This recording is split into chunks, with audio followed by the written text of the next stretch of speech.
বিসমিল্লাহির রহমানির রহিম। আসসালামু আলাইকুম, সবাই কেমন আছেন? তা আশা করি সবাই ভালো আছেন। তো আজকে গরুর মাংস রান্না করব, তার জন্য পেঁয়াজ রসুন কাটে নিয়েছি, মাংসটা সুন্দর করে ধুয়ে নিয়েছি। তো আজকে হাতে মাখানো রান্না করব, তার জন্য পেঁয়াজ রসুন গরুর মাংসটা সব কিছু একত্রে দিয়ে দিয়েছি একটা হাঁড়ির মধ্যে। তারপরে আমি মশলাগুলো এক এক করে দিচ্ছি। তো এইটাকে আমি হাতে মাখাবো আর কি, তারপরে চুলায় বসাবো। তা আমি মশলা তেল বা গোটা মশলা যেগুলো লাগে, দারচিনি এলাচ এগুলো দিয়ে দিলাম।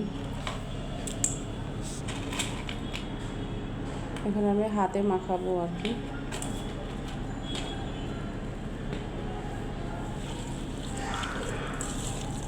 হাতে মাখাচ্ছি,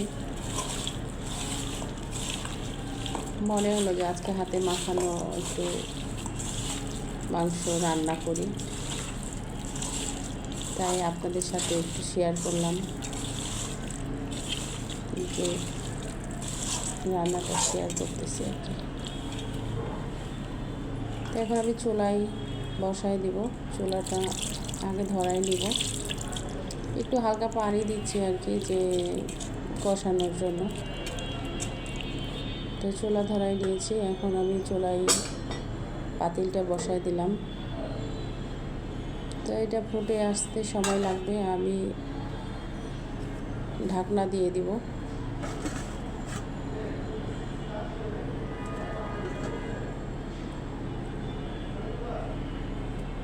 তো ঢাকনাটা উঠায় নিয়ে আমি একটু দেখব যে বলক আসছে কি না। তো বলক আসছে, আমি এটাকে নাড়াই দিব।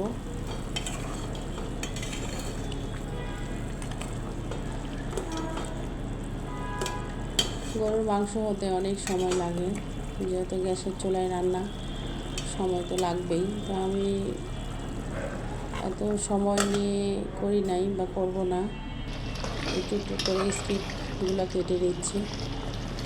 আমি আবারও ঢাকনা দিয়ে ঢেকে দিয়েছিলাম, আবারও উঠাই নিলাম, দিয়ে দেখলাম আর কি যে মাংসটা কষানো হচ্ছে কিনা বা হয়েছে, পানিটা মরে আসছে কিনা। তো এই তো কষানো হয়ে গেছে। তো আমি এখানে মাংস সিদ্ধর জন্য আমি পানি গরম করে রাখছি, গরম পানিটা দিয়ে দিচ্ছি মাংসটা যাতে ভালোভাবে সিদ্ধ হয় তার জন্য।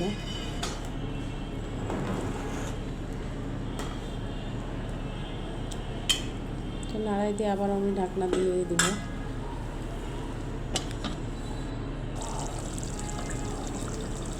মাংস হয়ে গেছে। এখন আমি এখানে জিরা গুঁড়ি দিব, জিরা গুঁড়িটা দিয়ে আবারও নাড়াই দিব আর কি।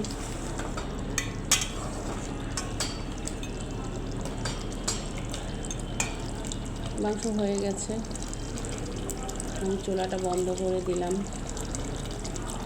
তো কেমন লাগলো সবাই কমেন্ট করে জানাবেন, আশা করি ভালো লাগবে।